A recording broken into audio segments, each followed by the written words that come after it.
కలవరపడినే కొండల వైపు నా కన్నులే చూడునా, కొండల వైపు నా కన్నులేసి కొలువతో నేను కుమిలెదనా, కొలువతో నేను కుమిలెదనా.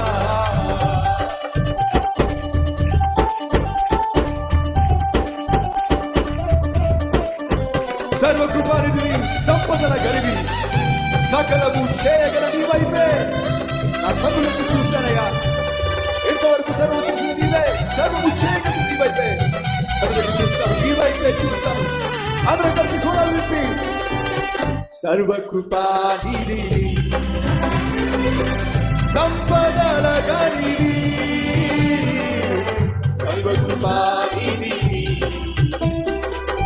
సంపదల గరివి, సకలము సకలము సకలము సకలము చేయగలని వైదేనా కన్నులెత్తి చూసేనా, సకలము చేయగలని వైదేనా కన్నులెత్తి చూసేనా. కలవరపడినే కొండల వైపు నా కన్నులే చూడునా, కొండల వైపు నా కన్నులే కొదువతో నేను కుమిలెదనా, కొదువతో నేను కుమిలెదనా. నిత్యము కదలని సియోను కొండపై, నిత్యము కదలని సియోను కొండపై యేసయ్యా నీదు ముఖము చూచుచూనే పరవశించి పాడెదా.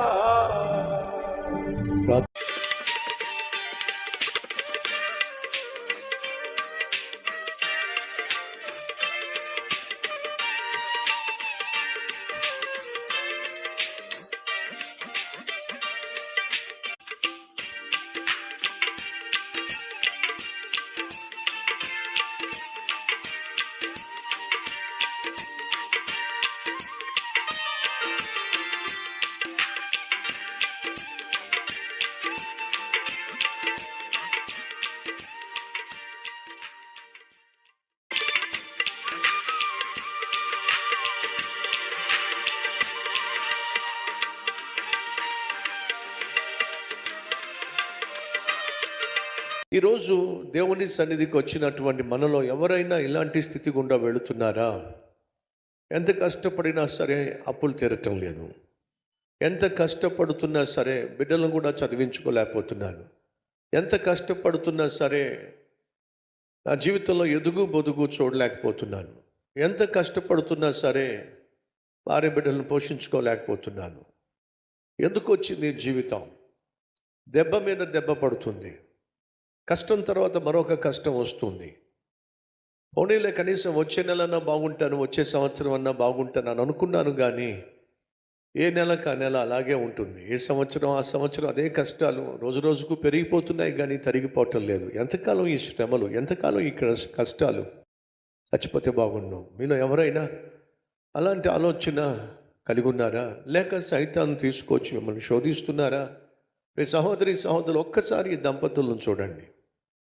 వాళ్ళకు కూడా కష్టాలు వచ్చినాయి, వాళ్ళకు కూడా అప్పులు ఉన్నాయి, అధికంగా చితికిపోయారు, నానా మాటలు అనిపించుకోవాల్సి వచ్చింది. ఎవడు పడితే వాడు వచ్చి అప్పిచ్చిన వాడు ఇష్టం వచ్చినట్టుగా బూతులు తిడుతూ ఉంటే వాళ్ళు తట్టుకోలేకపోయారు.